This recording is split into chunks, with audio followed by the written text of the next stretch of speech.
I want to be at the meeting. I want to be at the meeting when all the saints get home. After separation, of the right and the wrong. Columbia is a town along the Chattahoochee River in the southeast corner of Alabama. People settled here long before Alabama was a state. It's been an important center of trade and a place of innovation. There is a rich history here worth enjoying.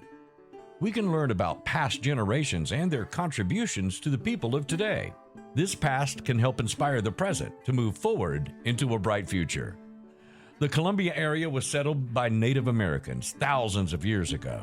Between 800 and 500 years ago, a group from the Gulf Coast to the south traveled up the Chattahoochee River, possibly in dugout canoes, to the mouth of the Immerse Creek. Here, they built a village and a platform mound. This became the northern extent of this culture. Here, they planted crops, built their homes, and raised their families. The most recent Native Americans to inhabit the area were the Yamasee, who may have been pushed here from farther east by colonies pushing westward. In 1818, Columbia was located between areas controlled by the Seminoles and the Creeks. In the early 1800s, settlers of European descent found their way to the area. The town of Columbia was started closer to the Chattahoochee River than where it is now. In 1826, it became the seat of Henry County for 7 years before it was moved to Abbeville to the north. The town was a port of call for steamboats for many years and was home to the first female to receive a captain's license, Callie Leach French. The steam calliope that she played on her ship, the New Sensation, is at the Mariners Museum in Newport News, Virginia, and may be the last of its kind in existence. The steamboat traffic decreased in the 1880s when the railroad lines began passing through the area.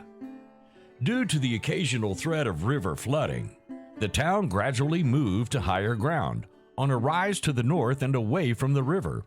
However, Immerse Creek and the Chattahoochee River continued to be a vital part of the town.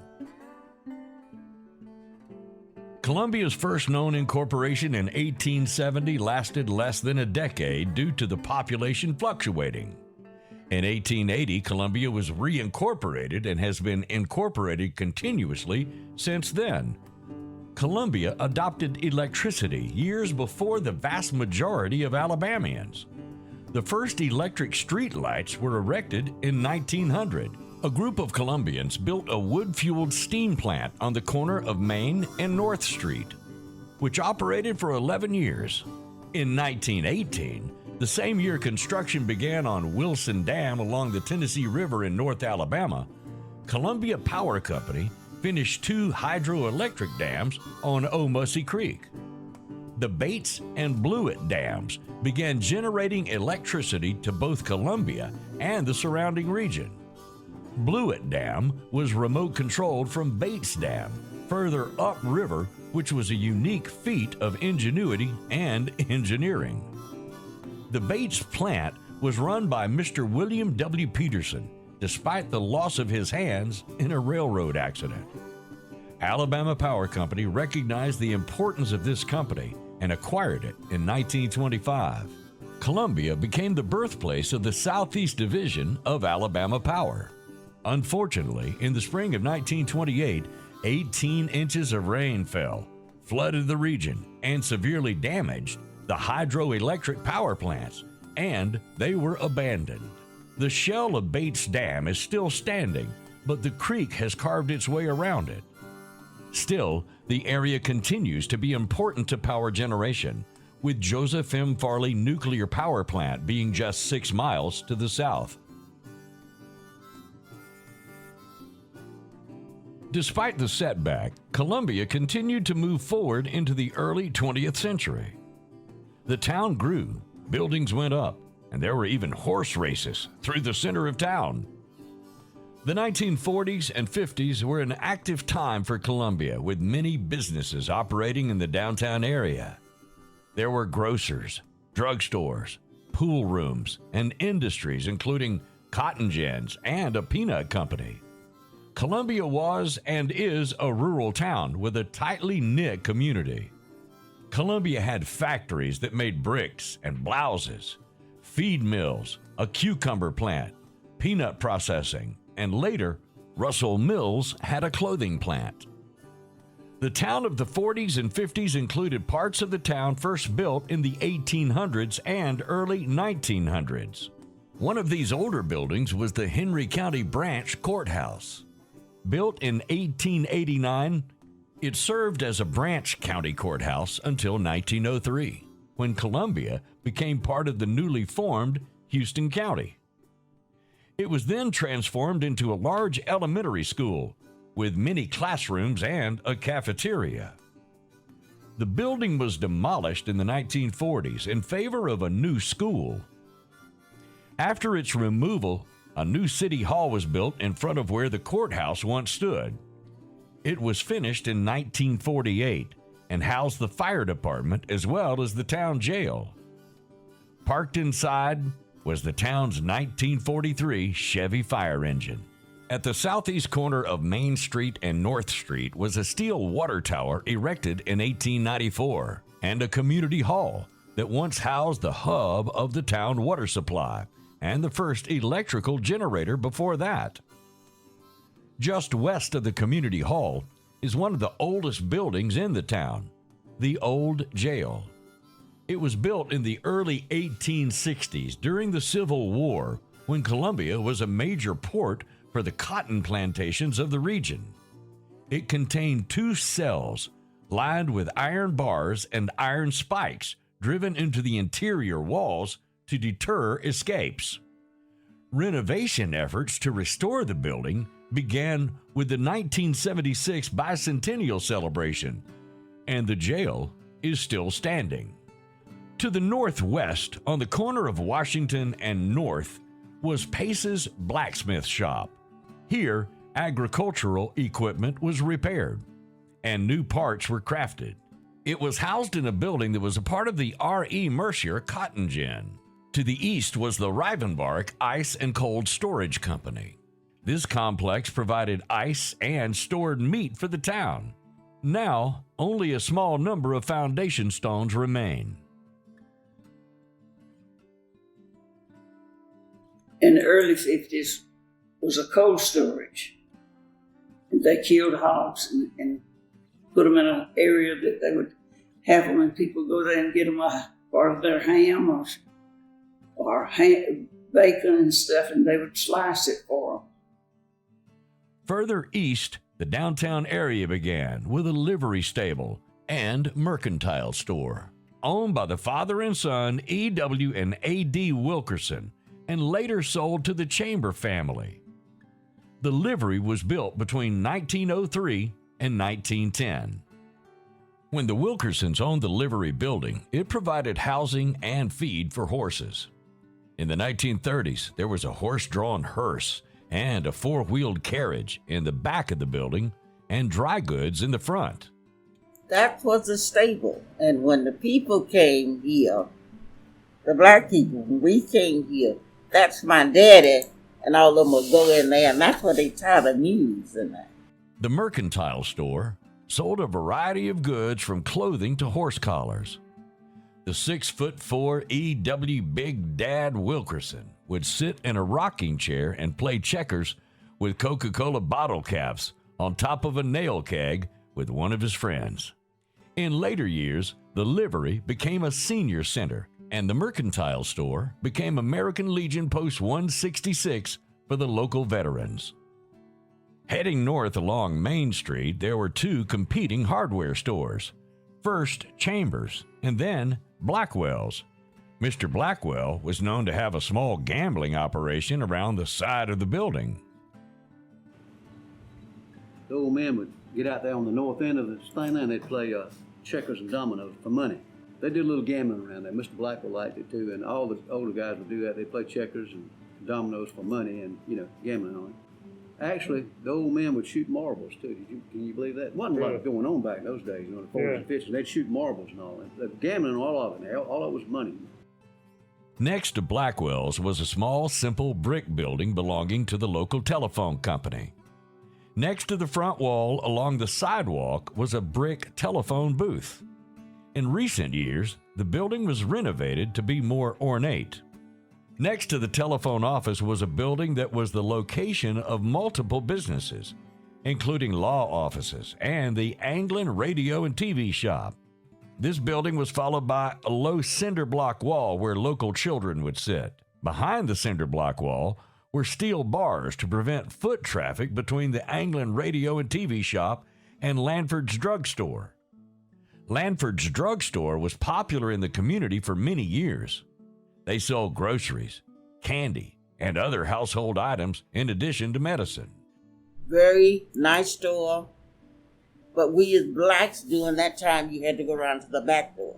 Even if you bought a cone of ice cream, you'd pay for it and they'd come back and hand it to you back. Next to Lanford's was a narrow storefront that changed owners several times, from a pool hall to F.A. Bryan and Sons feed store to Saliba's store, among others. The next storefront was a longtime facet of the downtown community, Hunter's Grocery Store. Many items were sold here, including canned goods, meats and cheeses cut fresh in the store, eggs, produce, and tobacco products. It was owned by Ennis Hunter, who, with his wife and kids, ran the store Monday through Saturday, 7 a.m. to 8 p.m., without fail, from 1947 until the mid-1970s. If there were still customers, the doors would stay open. Saturdays were busy. This was when the farmers would come to town to shop.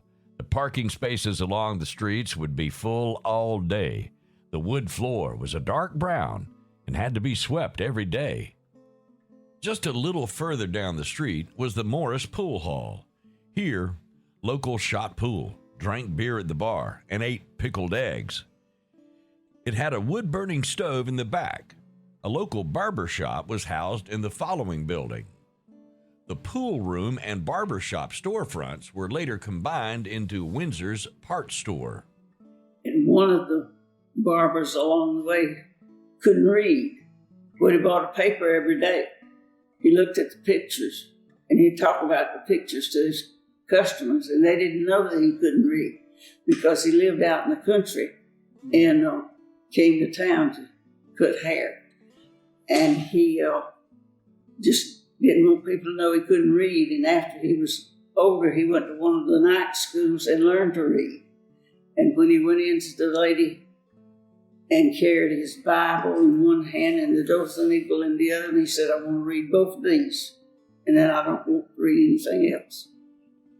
Most of the businesses along Main Street had coverings over the sidewalk to guard shoppers from the hot sun of summer and cold rain of winter.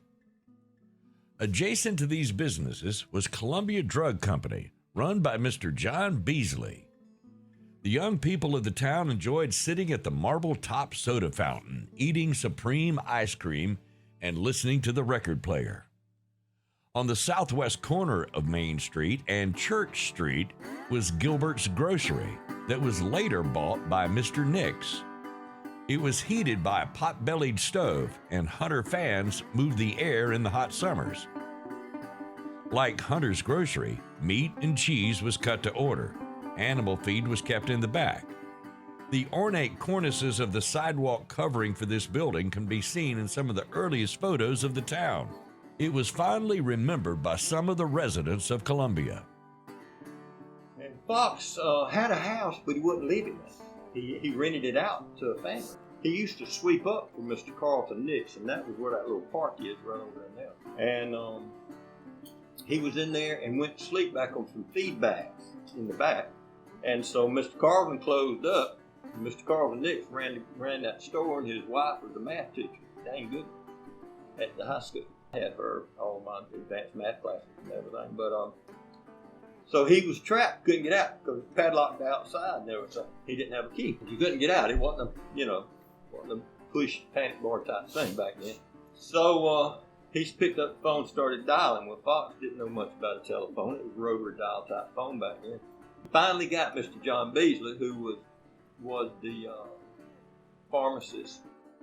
Around the corner, along Church Street, was another storefront that had many owners, such as Darby's General Store and Gilmore's Flower Shop.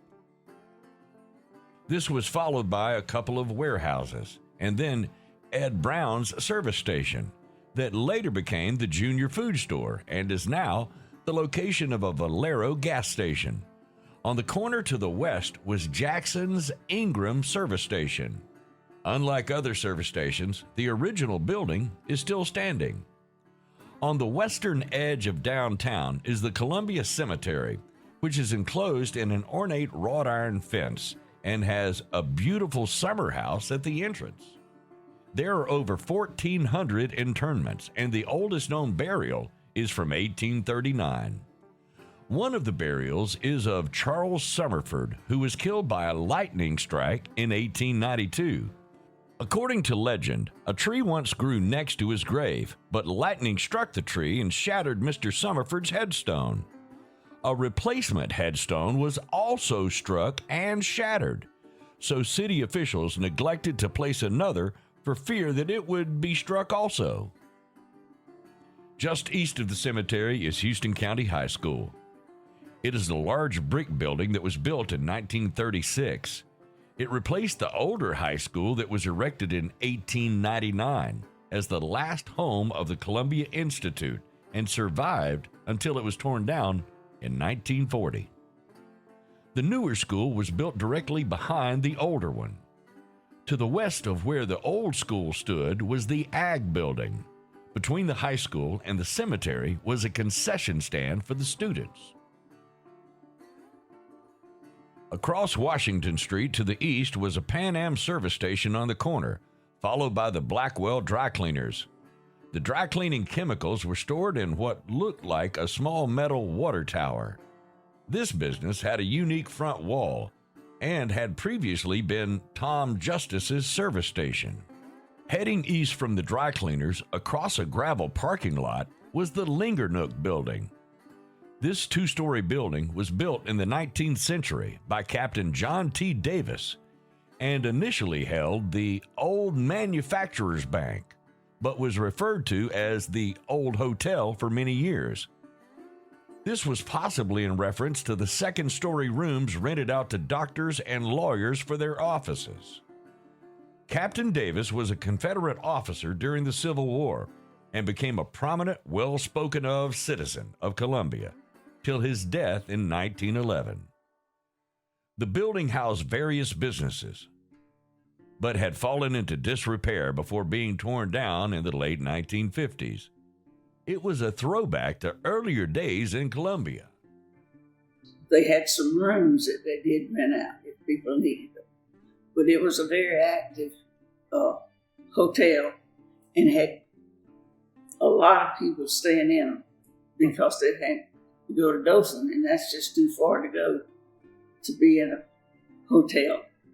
If they gave out rooms in the hotel, they would go to some rooms in the city that was that way.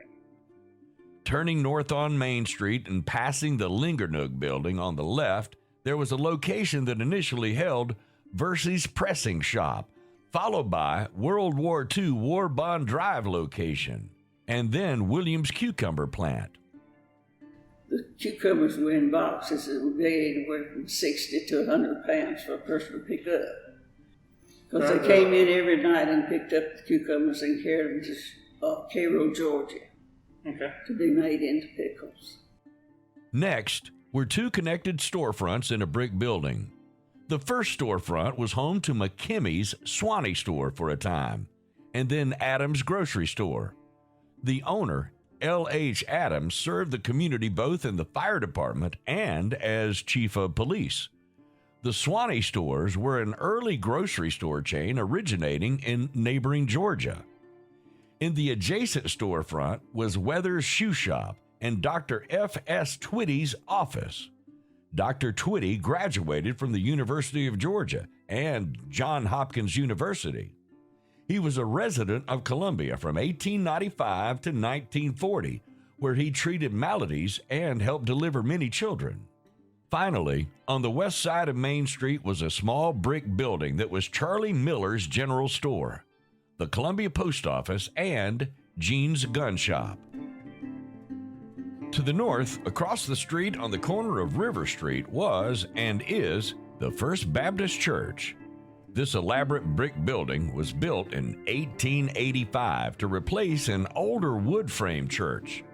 The congregation housed here is now over 175 years old, with more than 125 of those years in this church. The original steeple, seen in the early 20th century, had a spire extending up from a turret-shaped steeple. Just south of the church is the Wakefield House, which has stood next to the church for many decades. South of the Baptist Church, beyond the edge of the residences, was Bob Elliott's Cotton Gin, but by the mid-20th century, it was gone. By this time, it had become a place where the lot owner parked his peanut picking machines, and then became the Columbia Auto Sales lot. Next to the peanut pickers was the Columbia Theater. Here, the people of the town could come to see the movies like High Noon and Singing in the Rain, and cartoons like Bugs Bunny and Betty Boop. During intermission, when the reels were changed, moviegoers would buy candy, popcorn, and soda from the concession stand. And I could go around to the side, come around to her and look at, and I scoop my head down like that, and I'd go in. Not paying, you know. You can see when I really head down, I go and buy. Sometimes she catch me. My nickname was Boot, B-O-O-T. She said, Boot, come back here. I see you. I had to come back and pay my dime. My dime to go in there. And it cost was a dime. That's when I first started. My dime, it went up to a quarter. Beyond the theater, but in the same brick building, was a storefront that went by various names, including Freeman's Five and Dime, Thelma Mercier's Cafe, and Walt's Diner. Now, the theater was right beside Walt's Cafe, wasn't it? It sure was. Okay. Now, when we were like 14, 15, and we'd come down here from practicing ball and go to Mr. Walt's and get us something to eat. Yeah. I feel like I can taste those hamburgers. They have a unique taste to them. Yeah. The south wall of this building was painted white and was the backdrop to a service station on the corner. The service station went through several owners, including Ed and Charlie McGriff, Mr. Woodham, who ran the Shell station here, and later Mr. Birch. This corner is presently occupied by a True Value hardware store and gas station. Turning east onto Church Street on the left was the lot to the service station, followed by the Columbia Post Office that was then home to Bristow Feed and Seed. The buildings further east included Lois Bryan's Beauty Parlor and Radney's Casket Company. A short walk to the east, on the south side of the road, was the Columbia Methodist Church. Though it was brick by the mid-20th century, it began as a wood-frame church in the late 19th century. Across the street from Bristow Feed and Seed and to the southeast were 3 cotton warehouses where the Dollar General now stands. These warehouses were where Mr. Oakley stored the cotton bales from his company's gin. These were some of the largest buildings in Columbia. Bales of cotton were stored in them. We'd go in all those buildings along that. He had cotton stored in them, and they were just boarded up. You go in the back side, the front side I never saw open unless they were loading cotton out, you know. But they'd store bales of cotton in there. We'd go in there and play in there. On the southeast corner of the intersection of Main Street and Church Street was a Standard Oil station. It had a smaller car wash, a kerosene pump, and multiple neon signs. It had a gravel parking lot rather than asphalt. The car wash structure remains on the lot. To the south of the service station along Main Street was initially Charlie McGriff's grocery store, and then became McKimmy's Swanee store after it moved from across from the theater. The business was taken over by Mr. Jernigan after Mr. McKimmy retired. Among many other items, shoes and overalls were sold, as well as hoop cheese cut to order. Next to the Swanee store was the Bank of Columbia. It was started in the early 1900s and served the community for nearly a century. The most publicized thing to happen in Columbia occurred the morning of January 17, 1958, when the Anglin brothers robbed the bank at gunpoint. They tied up Walter Oakley Jr. and his staff in the back before forcing Mr. Oakley to open the safe and empty out the drawers. They fled with $19,000 in cash in 2 separate getaway cars. After an FBI manhunt of the region, they received a tip that one of the brothers had a girlfriend in Hamilton, Ohio. Shortly after a raid on the house of the girl's father, the brothers were captured. Clarence and Alfred Anglin were sentenced in federal court to 15 years, as they were already wanted for other crimes. And their brother John, who had no criminal record, got 10 years. The sentences were shortened due to no blood being shed, and they claimed to have used toy guns. The 3 men were then tried in the Alabama State Court and received an additional 25 years each. They were initially sent to prison in Atlanta, where Clarence and John attempted to escape. After being caught, they were sent to the maximum security prison in Leavenworth, Kansas, where they again attempted to escape. This time, they were sent to the island of Alcatraz that was believed to be inescapable. On the night of June 11, 1962, the Anglin brothers, along with fellow inmate Frank Morris, escaped from the prison, never to be seen again. Most officials believe the prisoners drowned in the cold waters in San Francisco Harbor or were eaten by sharks. But it is possible that they escaped, so they continued to be wanted by the U.S. Marshals. Alfred was later killed by electrocution while attempting escape over an electrified fence with rubber tubing that failed to insulate him. The building now houses the Columbia Historical Society. Next to the bank was a small shop that contained dry goods, groceries under several owners. The small shop was between the bank and one of the larger storefronts in the downtown area. Built as the W.F. Oakley building by the father of the bank manager involved in the robbery, it housed the Tom Sanders grocery, followed by the Lewis store. The building had a large stone pinnacle at the top of the front wall with W.F. Oakley inscribed on it. To the immediate south were 2 storefronts, very similar to Hunter's Grocery, across the street, with large windows and recessed doors. These storefronts were in a brick building that, in the early 20th century, was a 2-story building before the upper story burned. Since the Lewis store building has been removed, the partial brick frames of the upper story windows can be observed on the north wall of the building. The storefront on the left of the building was Wakefield's Red Front store, and later Killingworth's Town Shop. Now that one's kind of interesting building there. A little bit of history on it. It was a dry goods store in later years, but when you went in to the left, you could actually pick up a trap door, and there was a room downstairs. It was a barber shop. In recent years, it was discovered that there was a 1-room barber shop below ground. It may have, at one time, opened onto stairs leading to the sidewalk. There may be a corresponding room under the right storefront based on a bricked-over doorway. The basement barber shop had brick walls, a fireplace, and a concrete and brick floor.